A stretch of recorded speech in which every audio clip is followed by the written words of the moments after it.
Bom, meus amigos, vamos retomar aqui então.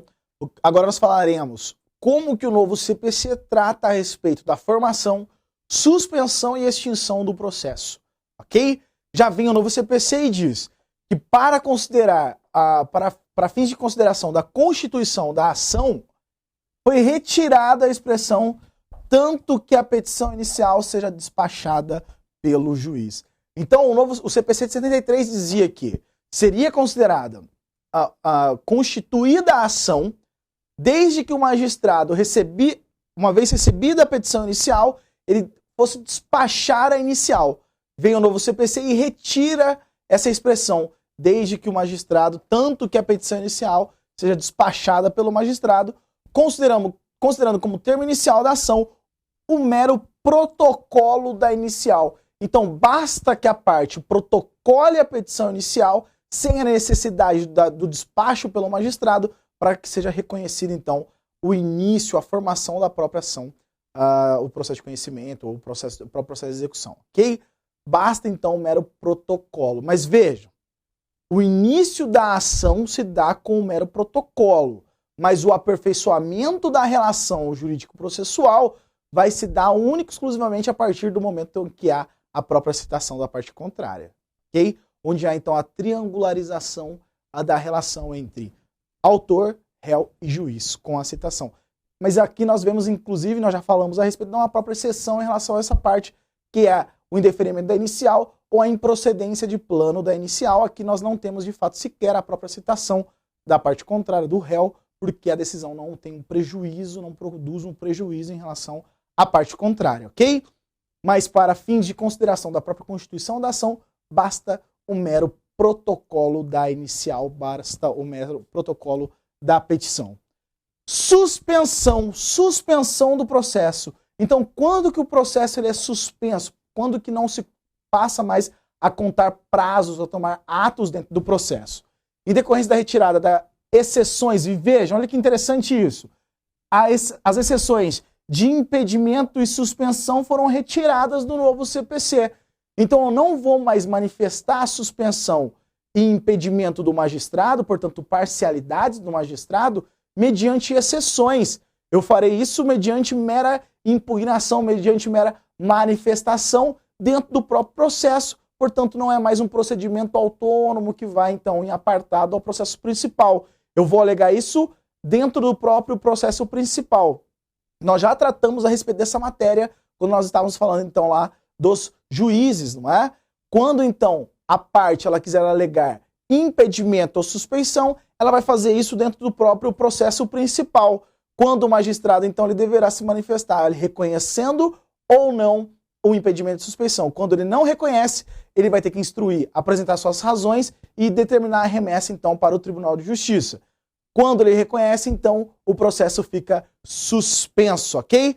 Determina, então, o novo CPC que o processo ficará suspenso com a mera arguição dessas causas. Quando, então, tem a mera arguição dessas causas dentro do próprio processo, mediante simples petição, não precisa, então, um processo autônomo, então o processo ficará suspenso. Uma nova hipótese de suspensão do processo diz respeito ao incidente de resolução de demandas repetitivas. Então, o que vem? O novo CPC ele vem e regulamenta, então, mais um novo mecanismo para busca de maior celeridade processual.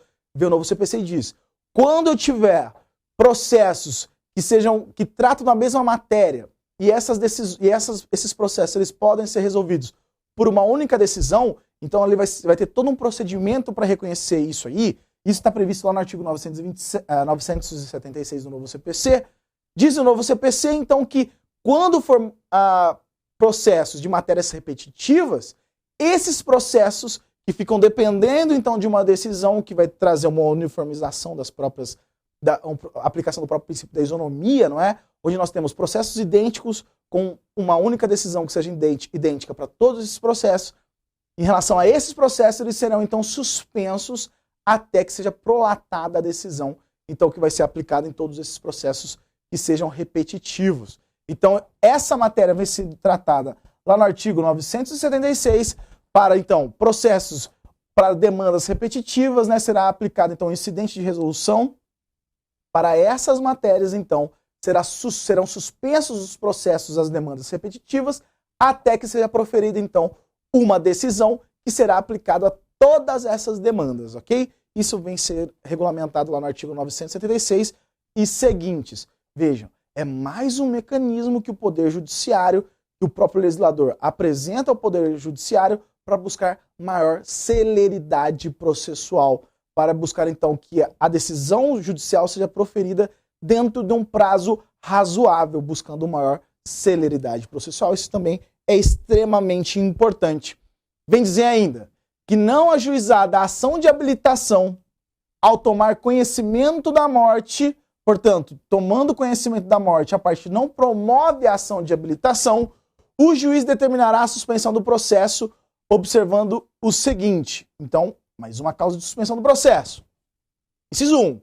Falecido réu ordenará a intimação do autor para que promova a citação do respectivo espólio de quem for seu sucessor ou, se for o caso, dos herdeiros, no prazo que designar, de no mínimo 2 e no máximo 6 meses. Então o prazo ficará então suspenso até que as partes elas tomem essas providências.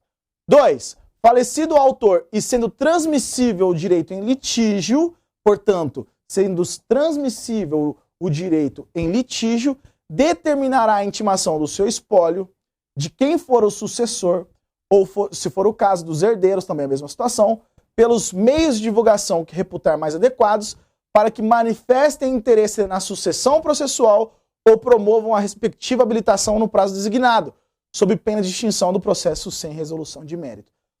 Então nós vemos que aqui são novas causas de suspensão do próprio processo. Deverá então o magistrado dar a oportunidade para que as partes elas promovam uma regularização da própria representação do indivíduo que faleceu, não é do próprio polo, onde nós temos então o falecimento da parte, nós temos a necessidade de regularização dessa capacidade processual. Então aqui estão as consequências que o novo Estatuto Processual estabelece para esses casos. Caso o conhecimento do mérito, isso aqui é uma outra hipótese, depender da existência, da verificação da existência de fato delituoso, portanto, a esfera civil, ela fica dependendo de uma manifestação, de uma análise realizada pela esfera criminal, o juiz pode determinar a suspensão do processo até que se pronuncie a justiça criminal. Então, quando a análise da consequência, a análise do direito civil, depender de uma análise de um direito ou de um ilícito penal, o juiz ele pode determinar a suspensão do processo civil até que essa causa dependente, até que esse processo que está relacionado com a causa civil seja resolvido. Mas será de forma aleatória ou não tem prazo? Nós veremos que o novo Estatuto Processual estabelece um prazo para que isso ocorra, não é? E algumas hipóteses o juiz vai colocar um prazo, inclusive, curto. Caso a ação penal não for proposta no prazo de 3 meses, e vejam, não é a solução da ação penal. Vem o novo CPC e diz a mera propositura da ação penal, ok? Então não que o processo ele tem que ser resolvido, o processo penal tenha que ser resolvido no prazo de 3 meses, mas que a ação penal seja proposta no prazo de 3 meses. Então, se contado da intimação do ato de suspensão, cessará o efeito desse, cabendo ao juiz civil examinar de forma incidente a questão prévia. Olha o que vem determinar então o novo Estatuto Processual. Será contado então prazo de 3 meses para que então seja proposta a ação penal.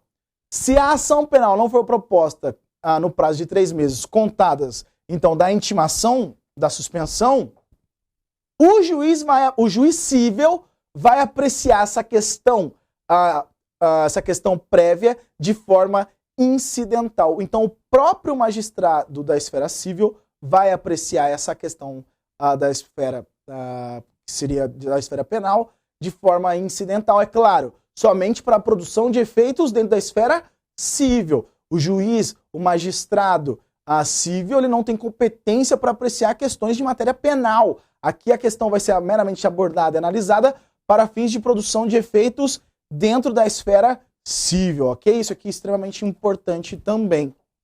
Sendo proposta a ação penal, o processo ficará suspenso pelo prazo máximo de 1 ano.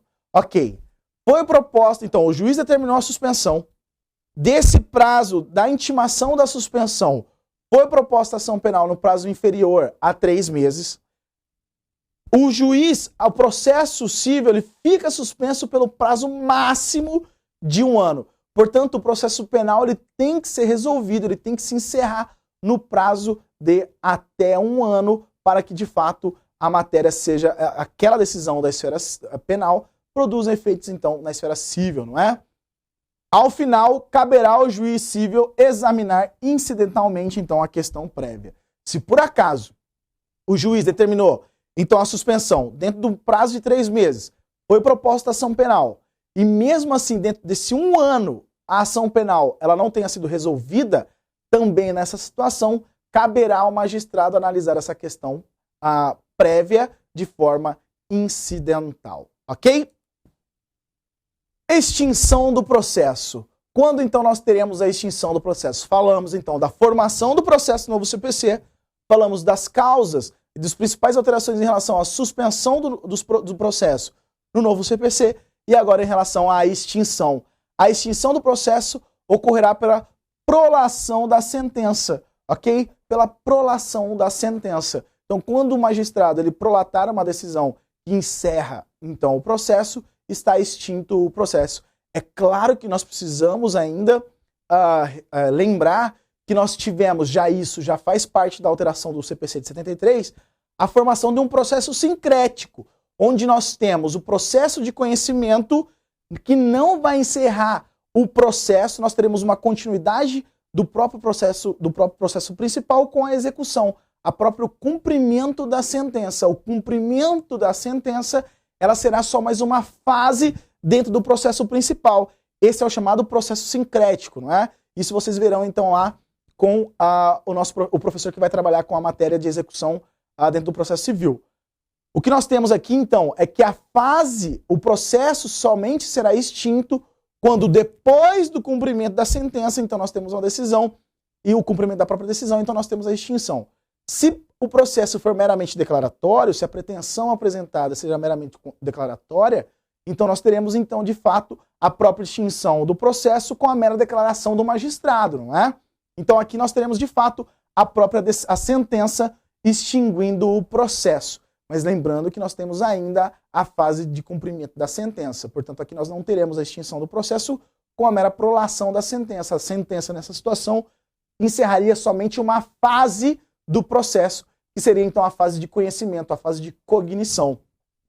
Entretanto, antes do magistrado proferir a decisão sem resolução de mérito, o juiz deverá conceder à parte oportunidade para se manifestar sobre algum vício. Então, naquelas situações em que o magistrado ele vai prolatar uma decisão sem resolução de mérito, porque existe algum vício dentro do processo, é necessário que o magistrado dê oportunidade da parte que vai ser prejudicada de se manifestar. Por quê? E nós já falamos a respeito disso. Porque o magistrado ele deve evitar decisões surpresas. Então ele tem que dar todo momento oportunidade para que a parte se manifeste, para que então ela não seja surpreendida por uma decisão. Isso está lá de acordo com o próprio princípio do contraditório que nós estávamos dizendo lá nos momentos iniciais da nossa aula. Então deve o magistrado dar a oportunidade para que a parte se manifeste em relação àquelas decisões que vão gerar algum tipo de prejuízo para ela. Ok, meus amigos? Então falamos agora da formação, da suspensão e da extinção do processo. Voltaremos daqui a pouco. Até já!